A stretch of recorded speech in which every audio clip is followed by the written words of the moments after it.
Bienvenue sur la chaîne. Rose.1988. Likez, abonnez-vous à la chaîne pour ne pas manquer les histoires intéressantes. Mon mari et ses amis m'ont arrangé un plan. Ils m'ont abandonné dans un motel délabré au Maroc, ont vidé mon compte bancaire et ont utilisé mes cartes de crédit au maximum. Survie à ça, génie, disait leur message moqueur.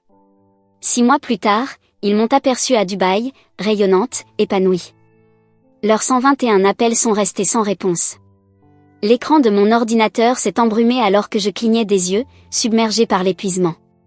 Survie à ça, génie, cette phrase résonnait encore dans ma tête pendant que je fixais l'écran de mon téléphone. 121 appels manqués. Tous venaient de l'homme qui m'avait laissé sans rien, il y a 6 mois. Mon mari et ses amis m'avaient abandonné au Maroc. Aujourd'hui, je renais à Dubaï, pendant que leur empire financier s'effondre lentement. Mais permettez-moi de reprendre depuis le commencement, là où tout a commencé à s'effilocher, à cause d'un simple fichier Excel. Si vous aimez les récits de trahison et de transformation, pensez à vous abonner, c'est gratuit et cela aide notre communauté à grandir. À présent, voyons comment j'ai transformé un abandon en une revanche éclatante. Il était exactement 14h42, un mardi après-midi, lorsque j'ai remarqué quelque chose d'étrange, un motif dans les chiffres qui n'avait pas lieu d'être. Tous mes collègues étaient partis depuis longtemps, mais j'étais resté pour terminer l'analyse des portefeuilles clients gérés par le groupe d'investissement de Blake. En tant qu'analyste financière chez Meridian Partners, mon œil pour les détails était reconnu. L'écart était minime, presque invisible à l'œil nu, les frais de transaction étaient systématiquement plus élevés de 0,3% par rapport aux taux annoncés. La différence était redirigée vers un compte administratif dont je n'arrivais pas à retracer l'origine. La lumière bleutée de mon écran projetait des ombres longues sur mon bureau tandis que je consultais d'autres comptes. Le même schéma se répétait. Des dizaines de portefeuilles de grande valeur, tous gérés par l'équipe de Blake, mon mari. Un os est formé dans mon estomac. Ce n'était pas une simple erreur comptable. C'était un système bien en place. J'ai croisé les données avec notre liste de clients. Grant et Mason, les associés de Blake, avaient tous deux validé les comptes présentant ces anomalies. Je me suis laissé tomber contre le dossier de mon fauteuil, dont le cuir a gémi dans le silence du bureau. J'ai tenté de me convaincre que c'était peut-être une bizarrerie comptable. Ce serait tellement plus facile à accepter. Blake et moi avions bâti notre vie ensemble depuis cette année. Il y avait cette maison rénovée à Brookfield, les randonnées du week-end, nos projets de fonder une famille l'année suivante. Comment concilier cette vie avec les révélations que les chiffres mettaient en lumière ? Encore au travail si tard, Madame Carter ? Lança le gardien de sécurité, me tirant de mes pensées. Je réduisis rapidement les fenêtres de mon écran. Je finissais juste, Tom, répondis-je.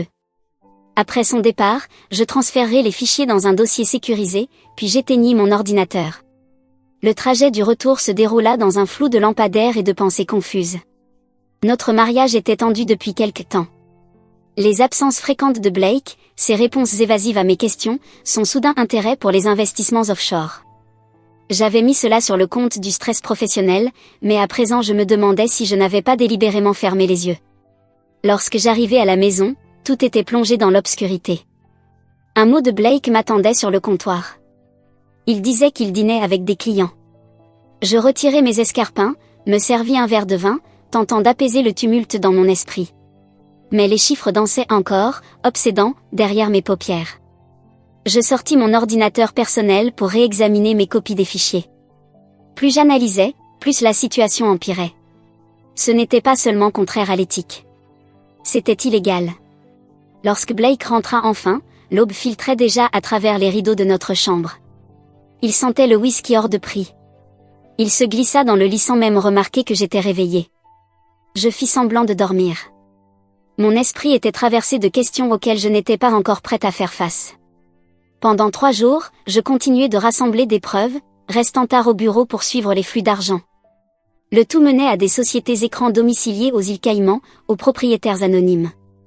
Pourtant, certains motifs m'étaient familiers, des dates de création qui coïncidaient avec les séjours de pêche de Blake avec Grant, Mason, et leur cercle d'amis. Mes mains tremblaient tandis que je compilais les documents. Ce n'étaient pas seulement les partenaires d'affaires de mon mari. C'étaient aussi nos compagnons de vacances, nos invités de dîner, les parents des enfants qui auraient grandi aux côtés des nôtres. Le vendredi, je ne pouvais plus porter ce fardeau seul. J'ai préparé le plat préféré de Blake, du saumon en croûte d'herbe avec des asperges rôties. J'ai ouvert une bouteille de Cabernet Sauvignon que nous avions rapporté de Napa pour notre 5e anniversaire. Toute cette mise en scène domestique me paraissait grotesque alors que je dressais la table. Je plaçai discrètement ma tablette, écran tourné vers la table, juste à côté de mon assiette. Une soirée spéciale, demanda Blake en desserrant sa cravate en entrant. Juste nous deux, répondis-je en esquissant un sourire. Je pensais que nous pourrions discuter. Son visage laissa entrevoir un mélange d'inquiétude et de méfiance. Il m'embrassa sur la joue et se versa un grand verre de vin. À la moitié du repas, lorsque la bouteille était presque vide et que Blake s'était détendu, parlant des potins du bureau, je saisis la tablette. J'ai trouvé quelque chose au travail. J'aimerais t'en parler. Ma voix semblait posée, bien que je tremblais intérieurement. La fourchette de Blake s'arrêta dans les airs. Ah bon? Je tournai la tablette vers lui montrant le fichier Excel avec les lignes surlignées. Ces comptes, tous gérés par ton équipe, montrent un schéma de surfacturation. Les frais supplémentaires sont redirigés en dehors des registres officiels. Ils finissent quelque part, et je veux savoir où. Un silence lourd tomba entre nous. Je vis passer plusieurs émotions sur son visage, d'abord la surprise, puis une évaluation rapide, et enfin, une inquiétude bien jouée. Brianna, cela a l'air préoccupant, mais il y a une explication, dit-il en posant sa fourchette. Nous testons un service haut de gamme pour ses clients, recherches approfondies, ajustements plus fréquents des portefeuilles. Il est possible que la documentation n'ait pas encore été intégrée correctement au système central. Depuis 2 ans? Demandai-je, gardant une voix calme. Et pourquoi faire transiter les frais par 3 sociétés de portage avant qu'ils n'atteignent le compte administratif? Une lueur de colère traversa son regard avant qu'il ne reprenne un sourire rassurant. Il tendit la main vers la mienne. Les subtilités comptables. Tu sais comment sont les fusions et acquisitions, les systèmes ne communiquent pas toujours entre eux. Je travaille avec le service de conformité pour régulariser tout cela. Son explication était suffisamment crédible pour semer le doute. Ses yeux sincères étaient ceux dont je m'étais un jour éprise. J'avais envie de le croire, désespérément. Je peux te montrer la documentation demain. Tout est légal, seulement un peu désorganisé. J'aurais préféré que tu viennes me voir directement, plutôt que de mener ta propre enquête. Sa voix tremblait à peine, mais une pointe de reproche y était perceptible. J'avais besoin de comprendre ce que je voyais, répondis-je en retirant ma main. La confiance, Brianna. Un mariage repose sur la confiance, dit-il en se levant, assiette à la main, qu'il emporta vers l'évier. Écoute, je sais que les choses ont été tendues entre nous ces derniers temps. J'ai trop travaillé, j'ai ramené le stress à la maison. Il revint vers la table, s'agenouilla à côté de ma chaise. Cette incompréhension, peut-être est-ce un signal d'alarme. Nous avons besoin de temps, rien que tous les deux. Qu'est-ce que tu proposes? Demandai-je, toujours incertaine, avais-je exagéré ou était celui qui me manipulait? Tu te souviens comme nous avons toujours parlé du Maroc? Des riads à Marrakech, de la ville bleue? Ses yeux brillèrent, emplis d'un enthousiasme qui semblait sincère. Partons pour notre anniversaire, le mois prochain. 2 semaines loin des tableurs et des intrigues de bureau. Ce revirement soudain me désorienta. Blake, si ces comptes posent vraiment problème. Il n'y a aucun problème, dit-il en me serrant la main. Mais j'en parlerai à la conformité lundi. Je te fournirai la documentation dont tu as besoin. Tu verras, il n'y a rien d'alarmant. En attendant, nous pourrions organiser quelque chose de spécial, pour nous retrouver. Il m'embrassa, et je sentis mes certitudes vaciller. Cette année d'amour et de confiance luttait contre des colonnes de chiffres suspects. Et si nous invitions les autres? Proposa-t-il. Que ce soit un voyage de groupe. Grant et Gabriel, Mason et Ellie. Ils disent tous avoir besoin de s'évader un peu, eux aussi. Ce détail, inclure précisément les personnes impliquées dans ma découverte, aurait dû m'alerter. Au lieu de cela, je l'ai perçu comme un signe de transparence, une preuve d'innocence. S'ils avaient quelque chose à cacher, pourquoi vouloir réunir tout le monde? Laisse-moi y réfléchir, répondis-je, toujours prudente. Blake sourit, triomphant. Je vais commencer à regarder les options. On le mérite, Bray. Un nouveau départ. Il débarrassa la table en fredonnant, pendant que je fixais l'écran de ma tablette. Les chiffres ne mentaient pas. Mais son explication avait semé juste assez de doutes pour que j'hésite. Je fermai le fichier Excel et me promis d'attendre les documents avant d'en parler à qui que ce soit. Cette nuit-là, alors que Blake dormait paisiblement à mes côtés, je restais éveillée, me demandant si l'on venait de m'offrir un cadeau d'anniversaire, ou un piège soigneusement préparé. Dans tous les cas, je venais de faire le premier pas sur un chemin qui finirait avec moi, seule, dans un motel miteux au Maroc, trahi par tous ceux en qui j'avais confiance. Notre descente vers l'aéroport de Menara fit naître une angoisse que je ne parvins pas à réprimer. Contre toute logique, j'avais accepté ce voyage, en partie poussé par la curiosité de découvrir ce que Blake pouvait cacher, et en partie par l'espoir de m'être trompée. La documentation qu'il m'avait promise n'était jamais arrivée, seulement des excuses techniques et des promesses de tout clarifier après les vacances. La chaleur marocaine nous enveloppa d'un seul coup à la sortie du terminal climatisé.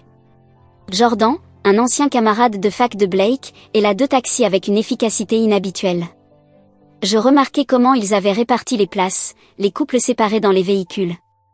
Gabrielle s'installa à côté de moi, pendant que Blake montait avec son mari, Grant. « N'est-ce pas excitant ?» dit Gabrielle en me serrant le bras. Son sourire ne touchait pas ses yeux. Je rêve de voir Marrakech depuis des années. Durant le trajet, j'observais son profil pendant qu'elle me montrait des points d'intérêt à travers la vitre. Gabrielle avait toujours été ma plus proche amie dans notre cercle. Pourtant, quelque chose dans son attitude sonnait faux. Depuis quand cela avait-il commencé? Ou bien avais-je simplement choisi de ne pas le voir jusqu'à maintenant? Notre riad dans la Médina dépassait toutes les photos que Blake m'avait montrées. Un joyau caché derrière une porte discrète qui ouvrait sur une cour intérieure ornée de mosaïques bleues, d'agrumes et d'une fontaine murmurante. Le gérant nous accueillit avec du thé à la menthe pendant que les porteurs montaient nos valises à l'étage.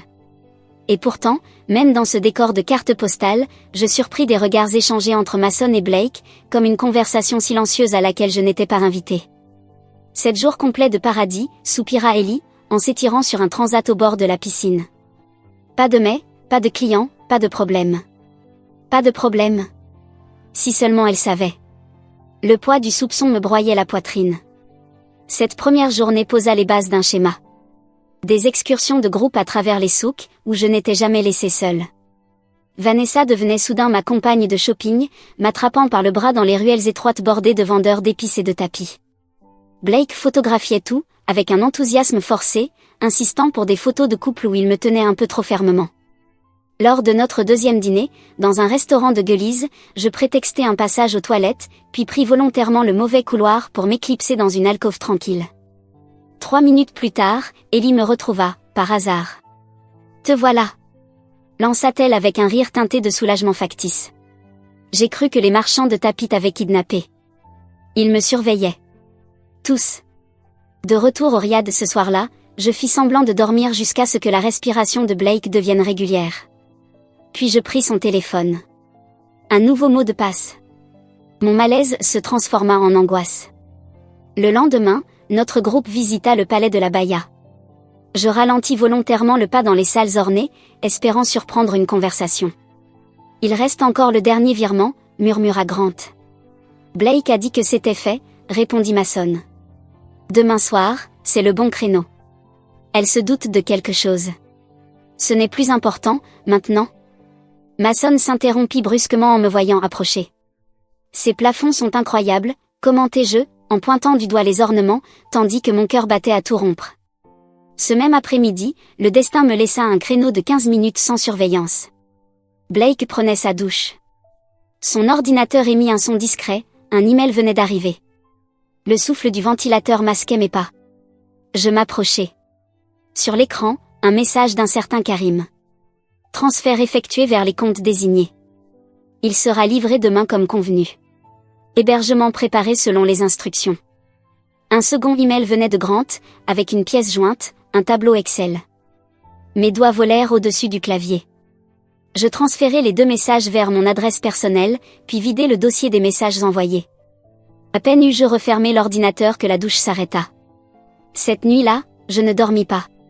Le souffle calme de Blake à côté de moi contrastait avec le chaos dans mon esprit. Je connectais les points invisibles, leurs échanges à propos de transferts, leur façon de surveiller mes moindres mouvements, l'insistance de Blake pour que j'emporte tous mes documents financiers, pour plus de sécurité, documents désormais enfermés dans le coffre de l'hôtel, avec mon passeport. Au 4e jour, j'avais compris leur rythme. Blake et Grant disparaissaient exactement 47 minutes chaque après-midi. Mason gérait le planning du groupe avec une précision suspecte. Gabriel ne me lâchait pas des yeux. Ellie organisait des activités pour m'occuper. Et Vanessa, qui ne supportait normalement pas Jordan, se retrouvait systématiquement à ses côtés chaque fois que j'avais besoin d'un chaperon. Ils étaient complices de quelque chose. Et moi, j'étais la cible. J'avais besoin de preuves. Plus que des bribes de conversation captées à la volée. Durant notre excursion au jardin Majorel, l'attention de Blake fut momentanément captée par un guide touristique. Je saisis l'occasion pour fouiller dans l'autre poche de sa veste, là où je l'avais vu glisser un papier plié ce matin-là. C'était un reçu, mais pas provenant d'un site touristique. Il s'agissait d'une location immobilière, dans un quartier nommé Seyd Ghanim, daté pour le lendemain. L'adresse ne figurait nulle part dans notre programme. Ce soir-là, notre groupe se retrouva dans un restaurant en terrasse, dominant la Médina. Le coucher de soleil baignait la ville d'une lumière dorée, pendant que les serveurs déposaient des plateaux de tagine et de couscous. L'ambiance changea progressivement, davantage de champagne, les toasts se multipliaient, et tous semblaient concentrer leur attention sur moi. « Un autre verre ?» proposa Gabriel, déjà en train de verser sans attendre ma réponse. « Tu n'as presque pas touché à ton assiette », fit remarquer Blake, en rapprochant mon plat. « Goûte l'agneau, il est incroyable. » Chaque fois que je reposais mon verre de champagne, quelqu'un le remplissait aussitôt. Toutes les conversations revenaient inlassablement vers moi. Est-ce que je passais un bon moment? Est-ce que je me sentais détendue? Fatiguée? Jordan proposa un jeu à boire, basé sur des questions de culture marocaine. D'une manière ou d'une autre, les règles me faisaient boire à chaque tour, que je réponde juste ou non. Discrètement, je vidais mes verres dans des pots de fleurs lorsque l'attention se détournait, feignant de devenir de plus en plus ivre. Je crois que j'ai besoin d'air, balbutiai-je, titubant volontairement. Blake m'observait attentivement. On devrait peut-être te ramener, suggéra-t-il, un air inquiet soigneusement peint sur son visage. Je surpris un hochement de tête discret adressé à Mason. Notre retour au riad prit alors des allures de mise en scène, moi, jouant le rôle de l'épouse trop arrosée, lui, incarnant le mari attentionné. Dans notre chambre, je vacillais théâtralement pendant qu'il me retirait mes bijoux, m'aidant à enfiler une chemise de nuit avec une tendresse parfaitement maîtrisée. « Dors un peu », murmura-t-il en m'embrassant le front. « Tout ira mieux demain. » Je maintins l'illusion longtemps après qu'il me crut endormi. Allongé, j'écoutais les appels discrets qu'il passa au téléphone. Vers 1h30 du matin, il quitta la chambre en douce, portant un petit sac. J'attendis 10 minutes avant de vérifier. Mon passeport et mes cartes avaient disparu du coffre. Il ne restait que mon téléphone. Malgré ma volonté de rester sur mes gardes, l'épuisement m'emporta avant l'aube.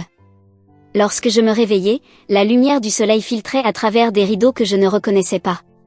Je compris immédiatement que quelque chose clochait. L'air sentait le tabac froid au lieu du jasmin. Les draps étaient rêches. Le plafond, taché d'humidité, n'avait rien à voir avec les boiseries sculptées de notre riad. La panique me fit bondir. Cette pièce exiguë, sale, aux murs écaillés et à l'ampoule vacillante. Ce n'était pas notre chambre. À travers les fenêtres sales, j'aperçus une rue poussiéreuse bordée d'immeubles décrépits. Rien à voir avec la Médina colorée et vivante. Sur une table de nuit bancale reposait mon téléphone batterie à plat, mon portefeuille vidé, et un mot manuscrit. Survis à ça, génie. Peut-être que la prochaine fois, tu te mêleras de tes affaires. La réalité m'envahit par vagues violentes. Malgré toutes mes précautions, ils m'avaient drogué, transporté dans ce qui devait être l'adresse douteuse de Seyd Ghanim, puis ils avaient disparu. Ceux en qui j'avais le plus confiance, avaient orchestré mon abandon dans un pays étranger. La trahison ultime. Le pire n'était pas qu'ils soient partis. Le pire, c'était qu'ils l'avaient planifié depuis le début. Je glissais au sol, dos contre le mur, peinant à respirer à cause de l'oppression dans ma poitrine. Le papier tremblait dans mes mains. Survis à ça, génie. Peut-être que la prochaine fois, tu te mêleras de tes affaires. L'écriture de Blake. Mon mari depuis cette année m'avait laissé me noyer, seul, dans un pays étranger. Après la vague initiale de choc, je me forçais à réfléchir méthodiquement. Première étape, évaluer ce que j'avais. Je branchais mon téléphone au moins, ils avaient laissé le chargeur. En attendant qu'il se rallume, je fouillais chaque recoin de la pièce et de mes vêtements. Mon carnet de voyage était resté dans mon sac à main, avec 43 $ cachés dans sa reliure, une vieille habitude de mes années de routarde, que Blake avait toujours tournée en dérision. Tu es trop paranoïaque, disait-il. Pas assez, visiblement. Lorsque mon téléphone s'alluma enfin, les notifications déferlèrent. Des dizaines d'alertes bancaires. Avec chaque balayage d'écran, l'image devenait plus claire. Blake avait vidé nos comptes communs, utilisé mes cartes de crédit jusqu'à leur limite via des avances de fonds, et même liquidé mon compte d'investissement personnel en utilisant l'autorisation d'urgence que j'avais naïvement signée des années plus tôt. Mes mains tremblaient pendant que j'essayais de me connecter à mes comptes. Accès refusé. Un appel à la ligne d'urgence de la banque confirma mes pires craintes. Quelqu'un avait signalé mes cartes comme volées la veille et modifié toutes mes informations de sécurité. La représentante du service client était compatissante mais impuissante. Nous pouvons envoyer de nouvelles cartes à votre adresse postale, madame. Je suis au Maroc, répondis-je d'une voix éteinte. Je n'ai accès à aucun fonds. Je suis sincèrement désolé. Vous devrez vous rendre au consulat américain pour obtenir une aide d'urgence. Bien sûr, le consulat. Je cherchais son adresse. 40 minutes à pied sous la chaleur du matin. Faute d'alternative, je me passai de l'eau sur le visage, remis mes vêtements en ordre, et sortis dans un quartier inconnu de Marrakech. Les rues n'avaient rien à voir avec la médina pittoresque où nous séjournions. Les bâtiments tombaient en ruine, du linge pendait entre les fenêtres, et des regards méfiants me suivaient, sentant mon étrangeté. Je serrai mon sac presque vide contre moi, suivant les indications sur mon téléphone dont la batterie fondait à vue d'œil. 3 heures plus tard, je ressortis du consulat avec un goût amer dans la bouche. Oui, il pouvait m'aider à organiser un rapatriement d'urgence, mais la procédure prendrait plusieurs jours. Il m'avait remis une pièce d'identité temporaire, passé quelques appels pour vérifier ma situation, mais leurs ressources restaient limitées. Le conseiller consulaire avait été bienveillant mais direct. Malheureusement, Madame Carter, être abandonnée par votre mari n'est pas, à proprement parler, un crime nécessitant une évacuation. Et même si votre situation est bouleversante, vous n'êtes pas en danger immédiat. Je quittai les lieux avec quelques brochures sur les ressources locales, une liste d'hébergements à bas prix, et l'instruction de revenir dans 2 jours. 43 $ pour tenir jusque-là. Je devais être stratégique. Priorité numéro 1, trouver un logement abordable. Ensuite, de quoi me nourrir. Enfin, réfléchir à comment survivre assez longtemps pour rentrer chez moi et engager des poursuites contre Blake. L'auberge la moins chère sur la liste du consulat dépassait déjà mes moyens pour plusieurs nuits. Tandis que j'errais dans les rues à la recherche d'une solution, l'arôme du pain chaud me guida vers un petit café, niché entre une échoppe d'épices et un stand de réparation de téléphone portable. Mon estomac grogna, me rappelant que je n'avais rien mangé depuis le dîner de la veille. À l'intérieur, un homme d'âge moyen, un homme d'un certain âge se disputait avec une jeune femme au-dessus d'un grand registre ouvert, gesticulant frénétiquement en direction de colonnes de chiffres. Mon attention fut immédiatement attirée par le désordre comptable. Les montants étaient mal alignés, les additions erronées, et les dépenses classées au hasard. Cette année d'analyse financière rendait ces erreurs flagrantes à mes yeux. L'homme s'adressa à moi dans un anglais approximatif, m'ayant vu hésiter près de l'entrée. « Bienvenue, bienvenue, asseyez-vous. La nourriture arrive. » « Désolé, je faisais juste que, regardez, répondis-je en me tournant pour partir. « Non, non, anglais américain, s'il vous plaît. Le café est offert, vous avez l'air fatigué. » Trop épuisé pour refuser son hospitalité, je me laissai tomber sur une chaise. On m'apporta un café fort et sucré, accompagné d'une petite assiette de biscuits aux amandes. Le propriétaire se présenta sous le nom de Hamid. Son sourire était sincère sous sa moustache poivre et sel. « En vacances à Marrakech ?» demanda-t-il. Quelque chose dans sa sollicitude paternelle fit craquer la carapace que je m'efforçais de maintenir. Avant même de m'en rendre compte, les larmes montèrent à mes yeux. Son expression changea, passant de la jovialité à la préoccupation. Il fit signe à sa fille de prendre le relais au comptoir, puis s'installa en face de moi. « De mauvaises choses arrivent parfois à de bonnes personnes », dit-il simplement. Raconté à Hamid. L'histoire jaillit, abrégée, sans entrer dans les détails financiers. Je lui dis seulement que mon mari et nos amis m'avaient abandonné, sans argent. Au fur et à mesure de mon récit, le visage de Hamid se durcit d'indignation. « Ce n'est pas cela, le Maroc, » déclara-t-il en hochant la tête. « Nous ne traitons pas nos invités de cette manière. » Il me resservit du café et m'apporta plus de nourriture, balayant d'un revers de main mes protestations concernant mon impossibilité de payer. Lorsque sa fille revint à leur discussion comptable, je me surpris à intervenir. « Vos additions sont incorrectes », dis-je en désignant le registre. « Et vous classez ensemble les dépenses alimentaires et les fournitures. » Ils me regardèrent, surpris. Hamid haussa les sourcils. « Vous connaissez les chiffres ? » « Je suis analyste financière, expliquai-je. C'est mon métier. » Il me poussa le registre avec espoir. « Vous pouvez corriger ? » Ma fille essaie, mais les chiffres la rendent folle. Mes yeux sont trop vieux, maintenant. Pendant 1 heure, je réorganisai leur comptabilité, créai des catégories de dépenses cohérentes et corrigeai des mois d'erreurs de calcul. Ce travail me calma, me donnant enfin un sentiment de contrôle que je recherchais désespérément. Quand j'eus terminé, Hamid contempla les colonnes désormais nettes avec émerveillement. « Vous êtes envoyé par Allah, déclara-t-il. 3 mois que j'essaie de comprendre ce fouillis pour la déclaration fiscale. » Alors que je me levais, pensant avoir abusé de leur accueil, Hamid se plaça devant la porte. « Où allez-vous ? » « Je dois trouver un hébergement abordable, avouai-je. » Une conversation rapide en arabe s'ensuivit entre père et fille. Aïcha avait l'air réticente, mais finit par acquiescer. « Nous avons un débarras à l'étage, » dit Hamid. « Petit mais propre. Vous pouvez rester. Aidez-nous avec les comptes, et je vous offre la nourriture et la chambre jusqu'à ce que vous rentriez chez vous. » Échange équitable, non ? Je le fixai, cherchant une quelconque arrière-pensée. Il n'y en avait pas. « Pourquoi m'aidez-vous ? » demandai-je. Il y a 20 ans, je visitais Chicago. On m'a volé mon portefeuille le premier jour. Une famille américaine m'a aidé. 3 jours chez eux. Maintenant, je vous aide. C'est cela, l'humanité. Cette nuit-là, je dormis sur une couchette étroite dans une pièce emplie de sacs de café et d'épices, plus reconnaissante que je ne l'avais jamais été pour la bonté d'un inconnu. Le lendemain matin, je rédigeai un plan structuré dans mon journal. 1. Travailler au café, maintenir un environnement stable.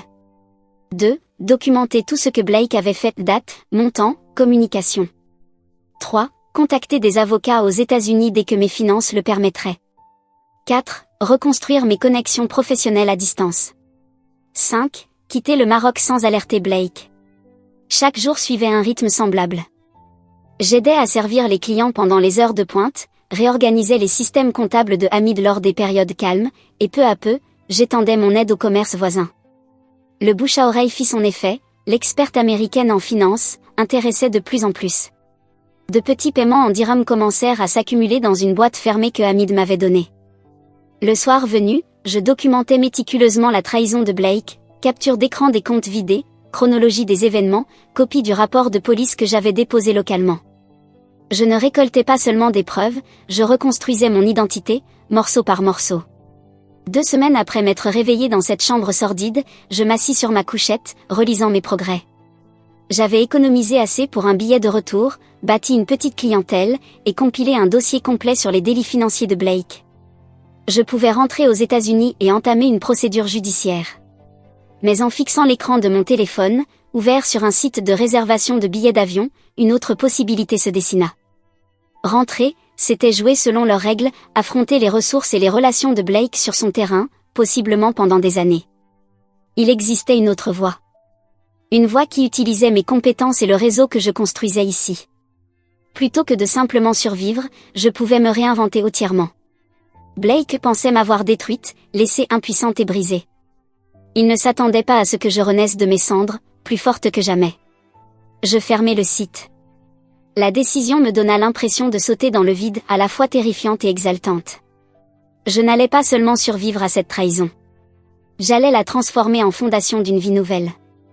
Une vie qui, un jour, ne me ramènerait pas vers Blake, mais bien plus loin, vers un futur qu'il ne pourrait jamais atteindre. Cette nuit-là, je ne parvins pas à dormir. Ma décision de ne pas rentrer immédiatement aux États-Unis me terrifiait, mais elle m'offrait aussi un étrange sentiment de liberté. À l'aube, je couchais dans mon journal les grandes lignes d'un nouveau plan non plus de simple survie, mais de transformation. Ma première étape consistait à dépasser le cadre du café de Hamid. Avec sa bénédiction, j'approchais les commerces voisins avec une proposition simple, je pouvais organiser leurs finances, optimiser leur trésorerie et potentiellement augmenter leurs bénéfices.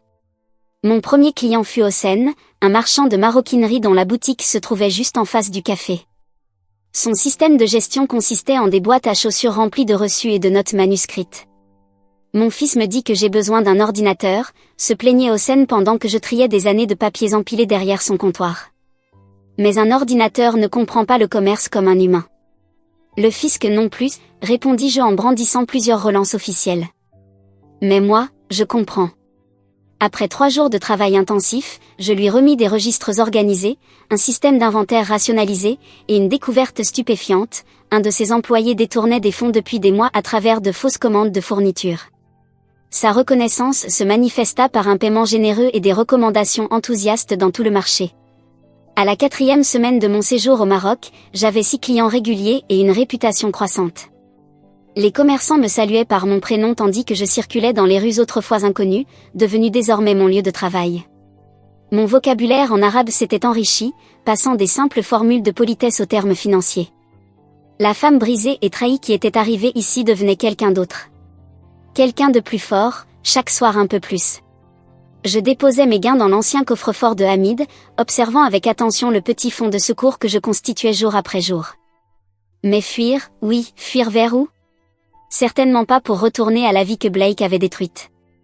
Il me fallait un nouveau départ, un avenir hors de sa portée. Un endroit où je pourrais mettre à profit mes compétences, sans que l'ombre de sa trahison ne me poursuive. C'est au cours de la 6e semaine qu'une idée me frappa, alors que j'aidais Aïcha à créer une présence en ligne pour le café. Et si je m'établissais numériquement, en offrant des services de conseil à distance à des clients en dehors du Maroc ? Je pouvais bâtir une nouvelle identité professionnelle, totalement déconnectée de mon passé. Ce soir-là, j'ouvris une nouvelle adresse électronique sous mon 2e prénom Lynn et je créai des profils professionnels sur différentes plateformes de conseil financier. Ma biographie était soigneusement rédigée, techniquement exacte sur mon expérience et mes compétences, mais volontairement floue quant à ma situation actuelle. Je dépensai quelques précieux dirhams dans un cybercafé pour créer un site internet simple, mais assez professionnel pour inspirer confiance. Ma première approche fut d'écrire à d'anciens collègues en qui j'avais confiance, ceux qui avaient quitté Meridian Partners avant ma découverte de la fraude de Blake. À eux, j'envoyais des messages soigneusement formulés, évoquant un congé sabbatique et le lancement de mon activité de consultante indépendante. Je ne mentionnais ni Blake, ni le Maroc, présentant mon choix comme une réorientation de carrière délibérée. La plupart des réponses furent polies mais peu engageantes. 2 anciens collègues me mirent en contact avec de petits clients ayant besoin d'assistance à distance. Ce n'était pas grand-chose, mais c'était un début. Je travaillais jusqu'au cœur de la nuit sur ces projets, utilisant le Wi-Fi du café après sa fermeture, déterminé à livrer un travail irréprochable, malgré des ressources limitées. Au fil du temps, ma clientèle virtuelle grandit. J'élaborais des plans de contingence détaillés. Blake croyait que je luttais quelque part aux États-Unis, une version confirmée par la fille de Hamid, qui surveillait les réseaux sociaux américains avec son anglais parfait. Selon les rapports d'Aïcha, Blake avait publié des messages inquiets à propos de sa femme, disparue, partie soudainement en raison du stress. Cette mise en scène me donnait la nausée, mais cela signifiait aussi qu'il ne me cherchait pas à l'étranger. 8 semaines après mon abandon, un message arriva, bouleversant toutes mes perspectives. David Chen, un prestataire de services financiers basé à Dubaï, avait découvert mon profil via une connaissance commune. Je cherche une personne ayant de l'expérience en comptabilité légale pour nous aider à établir des protocoles de sécurité pour notre département service client, écrivait-il. Votre parcours chez Meridian est exactement ce que nous recherchons. Seriez-vous disponible pour un appel vidéo afin de discuter d'un contrat potentiel de 3 mois ? Mon cœur s'emballa. Je relus le message 3 fois. Ce n'était pas un petit contrat, c'était une possible porte d'entrée vers une toute nouvelle vie. Dubaï était loin, aussi bien du Maroc que des États-Unis. Un hub financier international, parfait pour me reconstruire. Mais un appel vidéo révélerait mon emplacement et impliquerait des explications que je n'étais pas encore prête à donner. Je rédiguai une réponse prudente, suggérant un premier entretien téléphonique. Actuellement en déplacement avec un accès limité à Internet, expliquai-je. Mais disponible pour discuter de vos besoins plus en détail. David accepta. Notre échange prévu pour 30 minutes dura presque 2 heures. Il fut impressionné par mon analyse des vulnérabilités de son entreprise, des remarques directement issues de mon expérience en découvrant la fraude de Blake. À la fin de l'appel, il ne parlait plus d'un simple contrat de 3 mois, mais d'un poste permanent. Nous avons besoin de votre œil pour les détails, dit-il. Et franchement, votre compréhension de la fraude de l'intérieur est inestimable pour nos clients. L'ironie ne m'échappa pas, la trahison de Blake m'avait donné exactement l'expertise que cette opportunité exigeait. Il me faudra 2 semaines, déclarai-je. Et je préférerais gérer mon voyage de manière autonome. Bien entendu, répondit-il. Envoyez-moi vos détails d'arrivée dès que vous les avez, nous nous occuperons de l'hébergement. Après l'appel, j'examinai mes finances avec une précision clinique. J'avais accumulé tout juste assez pour acheter un billet aller simple pour Dubaï, couvrir un mois de logement basique et m'offrir quelques vêtements professionnels. Ce serait serré, mais possible. Les 10 jours suivants devinrent un compte à rebours méthodique. Je créai un espace de stockage sécurisé dans le cloud pour l'ensemble de ma documentation, preuve des crimes de Blake, trace de mon abandon. Je terminai ou suspendis mes projets en cours avec mes clients à distance. J'achetai mon billet via une carte prépayée, en sélectionnant un itinéraire passant par la Turquie pour masquer ma destination et éviter tout pistage potentiel. Dire au revoir à Hamid et Aïcha fut plus difficile que prévu. Ils étaient devenus ma famille marocaine, m'ayant accueilli quand je n'avais rien. Tu reviendras un jour, insista Hamid en glissant un petit paquet entre mes mains. Quand tu seras prête, pas en fuyant. À l'intérieur se trouvait un magnifique carnet en cuir, fabriqué par Hassan, accompagné d'un mot. Pour écrire ton histoire. Lors de mon dernier matin à Marrakech, je me regardais dans le petit miroir au-dessus de l'évier de Hamid. La femme qui me fixait n'avait plus grand-chose en commun avec celle arrivée 3 mois plus tôt. Mes cheveux étaient plus courts, ma peau hâlée par le soleil, mes yeux plus durs. Blake ne me reconnaîtrait pas au premier regard. C'était précisément le but. Je partis avant l'aube, ne prenant que ce qui tenait dans un seul sac à dos. Aucune réservation à mon nom, aucune trace numérique, aucune adresse de réexpédition. Hamid avait promis de maintenir la fiction selon laquelle j'étais rentré aux États-Unis, au cas où quelqu'un viendrait me chercher. Depuis le hublot de l'avion, je regardais s'éloigner le paysage marocain.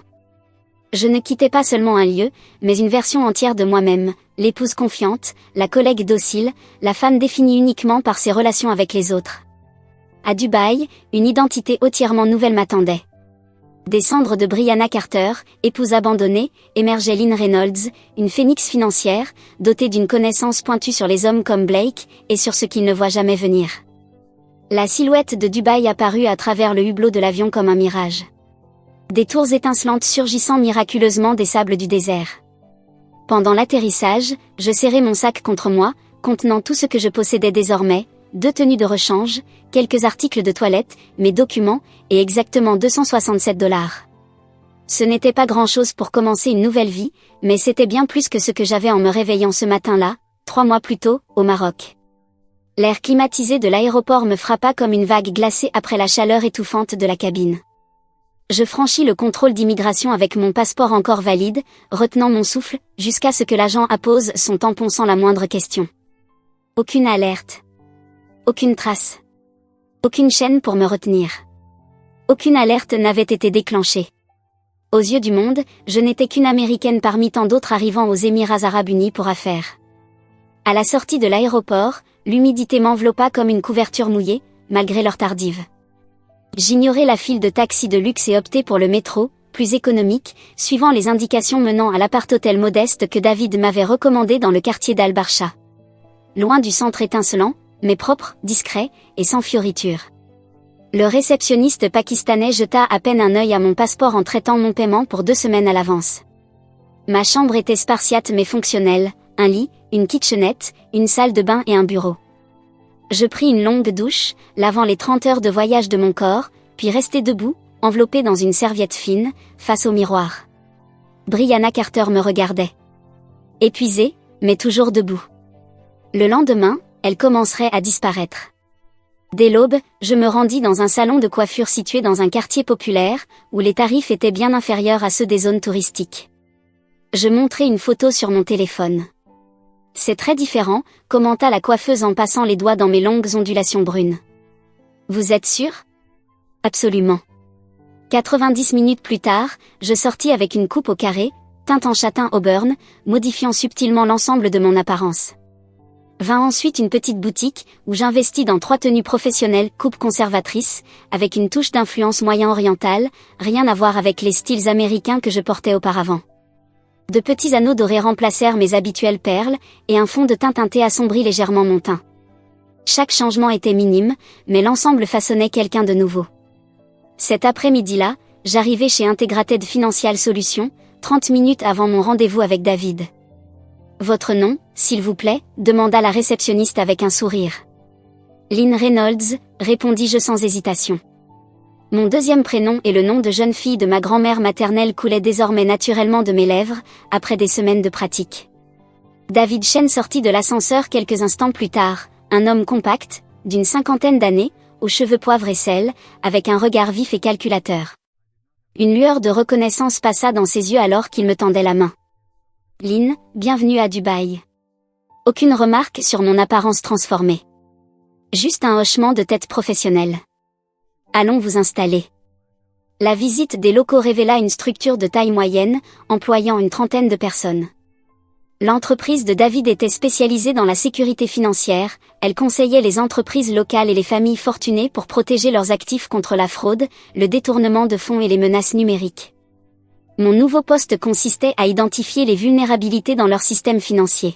« Votre expérience personnelle dans la détection de fraude sera inestimable », expliqua David, dans la confidentialité de son bureau. Je lui avais simplement dit que j'avais découvert des irrégularités dans mon ancienne entreprise. Rien sur Blake, ni sur mon abandon. Nos clients ont besoin de quelqu'un capable de penser comme ceux qui pourraient les attaquer. Je sais exactement comment ces gens fonctionnent, répondis-je, en pensant à la manière méthodique dont Blake avait démoli mes finances et à comment rester toujours un pas devant. Mes 2 premières semaines passèrent dans un tourbillon de réunions clients, d'analyse de systèmes et d'adaptation au rythme de vie de Dubaï. Je vivais modestement dans mon logement temporaire, économisant chaque dirham possible. La nuit, je faisais des recherches sur l'entreprise de Blake, confirmant qu'elle n'avait actuellement aucune présence aux Émirats. J'étais en sécurité pour l'instant. À mon 2e mois, j'avais gagné suffisamment pour emménager dans un petit appartement décent à Business Bay. Ma clientèle s'élargissait, et le bouche à oreille circulait à propos de la consultante américaine capable d'identifier avec une précision troublante les faiblesses financières.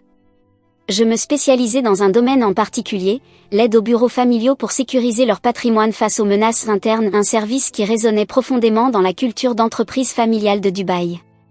Vous comprenez ce que les autres manquent, me confia le cheikh Abdullah, un client influent, après que j'eus identifié 3 vulnérabilités dans la structure d'investissement de sa famille. Vous voyez le danger, non seulement dans les systèmes, mais dans les gens. S'il savait comment j'avais appris cette leçon. Un mardi matin, à mon 4e mois, David me convoqua dans son bureau. Son visage était inhabituellement grave. Une entreprise américaine d'investissement cherche à s'implanter ici, m'annonça-t-il en faisant glisser un dossier vers moi. Ils ont besoin de protocoles de sécurité complets pour obtenir leur licence. C'est une opportunité majeure pour nous. Mon sang se glaça. En ouvrant le dossier, je vis un logo familier, Meridian Partners International. L'entreprise de Blake, rebaptisée pour son expansion internationale. Un problème, demanda David en observant mon expression. Je composai aussitôt mes traits. Pas du tout. Je connais bien leur réputation. Parfait. Ils envoient des représentants le mois prochain pour les réunions préliminaires. Je veux que vous dirigiez notre équipe. Cette nuit-là, je fis les 100 pas dans mon appartement jusqu'à l'aube, pesant des options impossibles. Je pouvais refuser la mission, éveillant les soupçons de David. Je pouvais démissionner, abandonnant la sécurité que j'avais bâtie. Ou bien je pouvais embrasser l'ironie cosmique de la situation, me plaçant en première ligne pour découvrir les projets exacts de Blake, tout en restant caché derrière ma nouvelle identité. La 3e option n'était pas seulement pragmatique. Elle m'offrait aussi quelque chose que je prétendais ne pas désirer, une chance de comprendre pleinement l'ampleur de ce que Blake avait fait. Les 3 semaines suivantes furent consacrées à la préparation. Je menai des recherches approfondies sur la structure internationale de Meridian, ses projets récents et son personnel. Leur site web présentait des expansions à Singapour et désormais, potentiellement à Dubaï. Le portrait professionnel de Blake figurait sous la section direction exécutive, son sourire toujours aussi convaincant. Grant et Mason y figuraient également en bonne place. Les 3 architectes de mon abandon, désormais florissant et en expansion. Une analyse plus poussée des actualités financières révéla que leur entreprise avait récemment obtenu le soutien d'un important groupe d'investissement, alimentant leur croissance à l'international. Mon esprit d'analyste ne pouvait s'empêcher de se demander, ma découverte de leur fraude avait-elle accéléré leur plan? Leur expansion était-elle aussi une tentative d'échapper aux régulations américaines? Lorsque David annonça la date de la première réunion, j'organisai ma participation à distance, invoquant un conflit avec un autre client. Je ne pouvais pas risquer une rencontre en face à face. Pas encore.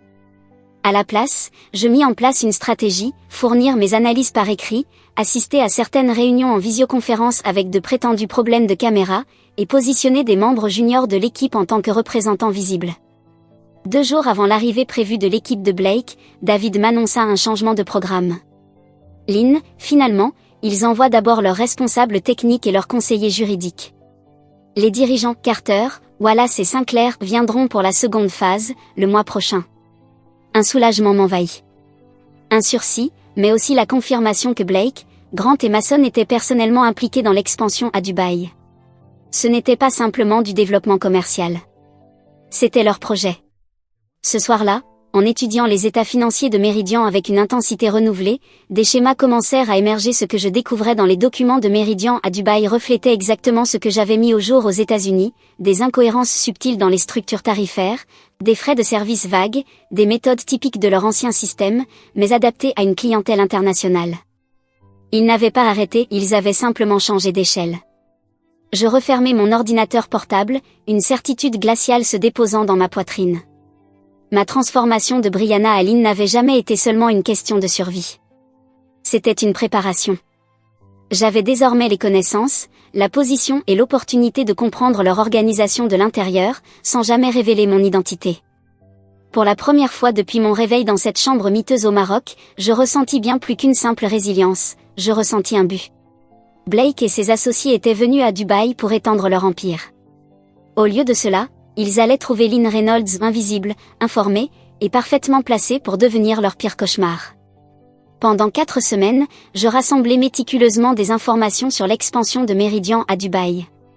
J'analysais leurs propositions dans l'ombre de mon identité soigneusement construite. Leur équipe avancée n'avait aucune idée que la consultante en sécurité qui évaluait leurs documents était la même femme qu'ils avaient abandonnée au Maroc. Je maintins ma distance grâce à une planification stratégique et à quelques problèmes techniques lors des appels vidéo. Tout en élaborant une compréhension approfondie de leur nouvelle opération, j'attendais le bon moment. Et ce moment arriva. J'étais en rendez-vous avec un client émirati au Atmosphère, le restaurant près du sommet du Burj Khalifa. L'entretien avait duré plus longtemps que prévu, s'étendant jusqu'au dîner, alors que nous finalisions les protocoles de sécurité pour son bureau familial. Nous venions de signer les documents lorsque je vis du mouvement à l'entrée. Je retins mon souffle. Grant et Gabriel se tenaient près de l'hôtesse, habillés pour une soirée élégante. Bien sûr, ce lieu figurait parmi les incontournables touristiques. Je n'avais pas anticipé leur arrivée avant celle de Blake et Mason, prévue pour la semaine suivante. Je détournai légèrement le visage, reconnaissante pour mon apparence transformée. Mon client, remarquant mon malaise soudain, le mal interpréta. « Quelque chose vous dérange, mademoiselle Reynolds ?» « Pas du tout, » répondis-je en me recentrant sur nos documents. « Je viens simplement de me rappeler un autre rendez-vous. » Nous conclûmes rapidement, et je rassemblai mes affaires en planifiant discrètement ma sortie. Mais alors que je me levais, le regard de Gabriel balaya la salle, et s'arrêta directement sur moi. Pendant une seconde électrique, nos yeux se croisèrent. De la confusion passa sur son visage, luttant pour placer un visage familier dans un contexte inattendu. Je rompis le contact visuel la première, inclinant poliment la tête vers mon client avant de m'éloigner calmement, dans la direction opposée à celle où il se tenait. Du coin de l'œil, je vis Gabriel toucher le bras de Grant, lui désignant discrètement ma direction. Grant plissa les yeux, puis secoua la tête, incertain. Ils s'assirent alors que j'atteignais l'ascenseur. De retour dans mon appartement, l'adrénaline parcourait encore mon corps. M'avait-elle reconnu ? L'incertitude était insoutenable. Mais je me forçais à raisonner. Mon apparence était radicalement différente. La rencontre avait été brève. Et qui s'attendrait à croiser l'épouse abandonnée de Blake Carter, rayonnante à Dubaï, en train de conseiller des clients d'élite ? 2 jours plus tard, j'eus ma réponse. Une notification LinkedIn anodine apparut sur mon téléphone. Gabriel Wallace a consulté votre profil. Mon profil de Lynn Reynolds, soigneusement conçu, avec un parcours professionnel sélectionné et une photo récente qui ne laissait voir que ma nouvelle apparence. Quelques heures plus tard, mon ancien téléphone, que je conservais mais n'utilisais plus depuis le Maroc, vibra pour la première fois depuis des mois. Le nom de Blake s'afficha à l'écran, puis à nouveau, et encore. En 24 heures, les appels manqués s'accumulèrent, Blake, Grant, Mason, même Ellie. Des messages vocaux remplissaient ma boîte de réception, aucun d'eux ne fut écouté. Grâce au système de sécurité de notre cabinet, qui surveillait les communications avec Meridian dans le cadre de l'évaluation, je vis leurs échanges internes s'emballer, des changements dans le calendrier des réunions, des voyages avancés. Blake et Mason allaient arriver dans 3 jours au lieu de la semaine suivante. Plutôt que de paniquer, je ressentis une étrange sérénité. Cette confrontation était inévitable depuis le jour où j'avais choisi Dubaï au lieu des États-Unis. Maintenant, c'était moi qui allais en fixer les règles. D'abord, je sécurisais ma position. Je rencontrais David et partageais certains éléments de mon passé avec Meridian Partners. Je travaillais avec eux aux États-Unis, expliquai-je. Nous avions de profonds désaccords sur leurs pratiques de conformité. J'ai quitté l'entreprise après avoir découvert des irrégularités que je ne pouvais soutenir éthiquement. David fronça légèrement les sourcils. C'est pour cela que vous gardiez vos distances avec leur équipe ? Oui. Je ne voulais pas que mes antécédents personnels nuisent à notre opportunité. Mais puisque leur dirigeant arrive bientôt, je pense qu'il est important que vous soyez informés. J'apprécie votre transparence, dit-il. Vous préférez vous retirer du projet ? Au contraire, répondis-je. J'aimerais en prendre la direction.